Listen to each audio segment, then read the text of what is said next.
Eh bien bonjour les amis, c'est Seb, votre coach sportif passionné de sport et vous êtes un homme ou une femme de plus de 40 ans, vous voulez perdre du poids, vous voulez avoir une transformation physique, abonne-toi à ma chaîne, yeah. Aujourd'hui dans cette vidéo, nous allons parler d'été, aujourd'hui dans cette vidéo, nous allons parler de soleil. Justement, je vais vous donner mes 3 recommandations pour faire du sport en extérieur. Et je te dis tout après les jingles. Wouh!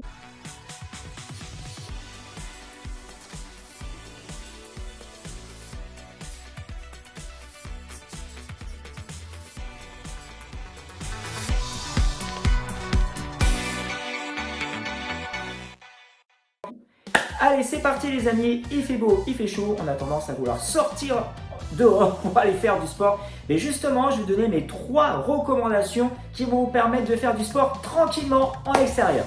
Allez, let's go! Première recommandation les amis. Mais oui, effectivement, quand il fait chaud, mais moi déjà, premièrement, je vous déconseille de faire du sport vers midi, vers 13h, 14h, les moments où il fait le plus chaud. Là, c'est le meilleur moyen de faire une installation. Donc l'idée, c'est de choisir son heure.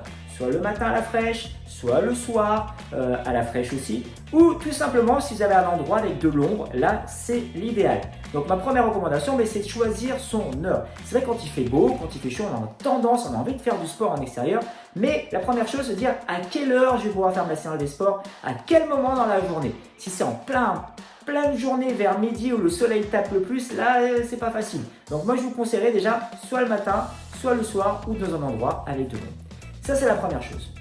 Deuxième recommandation, ouais, tout à fait, ma deuxième recommandation, il va falloir s'hydrater un petit peu plus. Et oui, lorsque on est à l'intérieur, il suffit que vous ayez la climatisation ou tout simplement il fait frais dans votre maison, donc vous faites du sport, pas besoin, ça va, vous transpirez un petit peu, sans plus.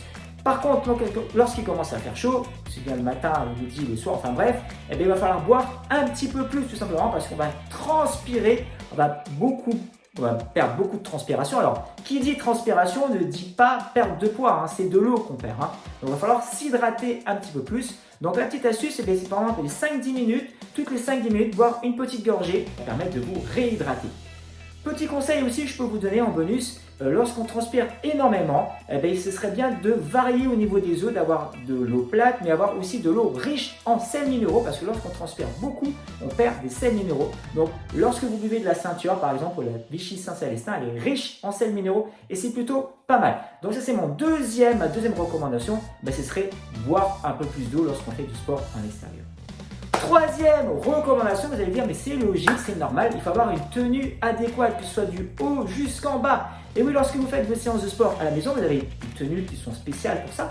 Mais lorsqu'on va aller en extérieur, il faudrait prendre des tenues un peu plus légères. Et oui, le soleil est là, la chaleur aussi est là, donc prenez des tenues légères, pas forcément le pull, l'écharpe, prenez quelque chose de léger. Que ce soit du haut jusqu'en bas. Et oui, parce que lorsque vous avez vos chaussures de salle, donc elles sont peut-être pas forcément d'amorti, donc ça va, vous arrivez à gérer, mais en extérieur, il suffit que vous soyez, je sais pas, sur un terrain vallonné, ou en forêt, ou dans différents endroits, le sol n'est pas forcément droit. Donc le fait d'avoir une bonne paire de chaussures aussi adéquate en fonction de votre terrain. Idem pour celles et ceux qui veulent se lancer en course à pied, avoir une bonne paire de chaussures, c'est top. Parce que si on prend ces vieilles paires de chaussures d'il y a quelques mois, quelques années, on va dire plutôt quelques années, elles ne sont pas forcément adéquates pour aller courir. Et là, c'est le meilleur moyen de se blesser. Donc les amis, pour résumer mes 3 recommandations, c'est déjà premièrement choisir son heure. Vous allez pouvoir faire du sport, soit le matin, dans un endroit ombré ou le soir. Ensuite, il va falloir boire un petit peu plus d'eau pour s'hydrater, pour éviter la déshydratation. Et troisièmement, avoir une tenue adéquate. Voilà les amis, j'espère que ça vous a plu. Et moi, je vous dis à bientôt pour une prochaine vidéo. Yep.